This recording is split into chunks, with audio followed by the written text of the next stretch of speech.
I find off-roading driving games to be a lot of fun to play because of the realism and physics aspects of them.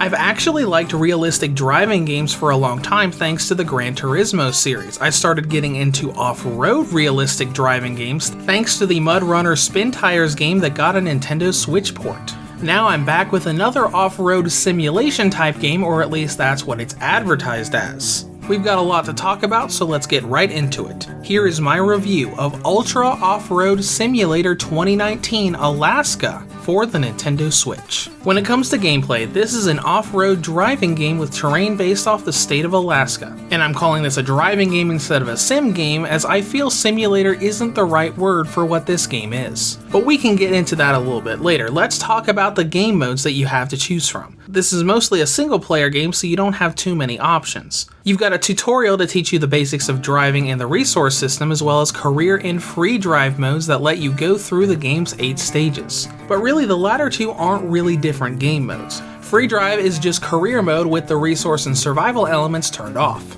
You've also got some settings you can tweak, as well as your profile that allows you to choose different vehicles for you to drive and different color variants of those vehicles. But with that out of the way, let's get into the driving and game progression. Clearing each of the game's 8 stages is very simple. You've got a goal marker at the other side of the stage, so you've got to find good paths and navigate the terrain to reach that goal marker and move on to the next stage.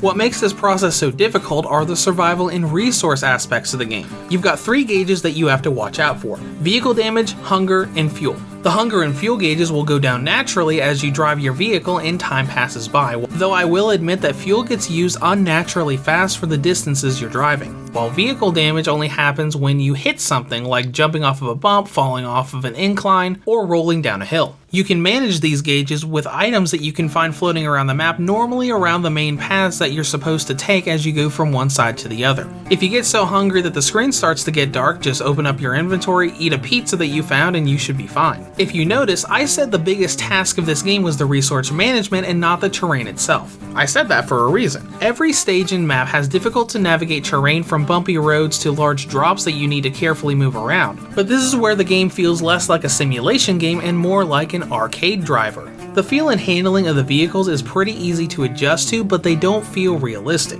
In a game like Mud Runner or Spin Tires, any accidental flip or fall will instantly send your vehicle into broken status or very close. But in this game, I can fall off a mountain doing roll after roll after roll all the way down, and as long as I either have a repair kit or get really lucky, I can roll myself back up on my tires and drive away like nothing happened. On top of that, the game is pretty glitchy when it comes to models clashing with one another. The cars can easily get stuck to the tree models, but if you just hit reverse and hold the analog stick in one direction, you can eventually roll yourself up and around the tree to safety. And the same thing happens when you just roll and land on the side or top of your car. You can just aim in one direction and it will eventually roll itself back up on its feet. This really takes away from the realistic aspect that the game was advertised as, and that goes even further when you get to different weather terrain. When you go through a snow stage, there isn't really that much difference in handling than a non-snow stage. It feels like you're driving the same way no matter what the stage looks like and how bad the weather is. But that's not to say they didn't try to give you a lot of sim-based options. When you go into all of your vehicle settings, you actually have a ton of stuff that you can modify. Max RPM, gear ratios, driving assist, power coefficient, shift duration. There's really actually a pretty overwhelming amount of things that you can tweak just by hitting that left analog stick and opening up that menu.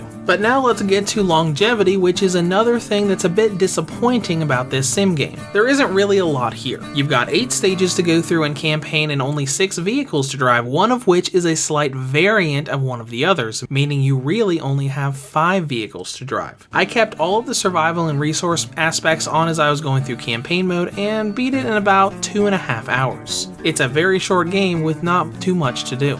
I don't really have a problem with the game's basic control scheme, but the camera is both an inconvenience and a hindrance at the same time. The more inconvenient part is the fact that you only have one camera angle to choose from when you're playing this game. You can't go first person and there is no cockpit or driver view, but that's a minor thing. The actual problem with the camera is the fact that it constantly moves and gets stuck on the ground and up in the vehicle itself. No matter where I put the camera, it always seems to end up there even when I'm trying to actively control it with the right analog stick. Now you can constantly reset it by clicking the right analog stick, but even when you do that, it's a persistent problem. Now let's talk presentation. Graphically, I'm really not sure what I can say about it. It could certainly look worse, but it doesn't look very detailed at all. On PC and the preview shots of the eShop page, which are from the PC version and not the Switch version, there is a ton of detail on everything from the environments to the vehicles. But when you actually play it on the Switch, it almost looks like a different game just from how downgraded and how much less detail it's got. There are certainly worse looking games out there, but it looks nothing like the preview shots did. When it comes to performance, load times are pretty short, which is pretty nice, but the frame rate is all over the place. There are times when you start a snow stage and it's a beautiful 60 frames per second, but as you drive through the game it will slowly change down to 40, then 30, and then get a little choppy as it dives under 30. Now this doesn't cause too many problems as it doesn't really go that low, but it's choppy enough that it's very noticeable. Now let's get away from all that negative stuff and start talking about battery life.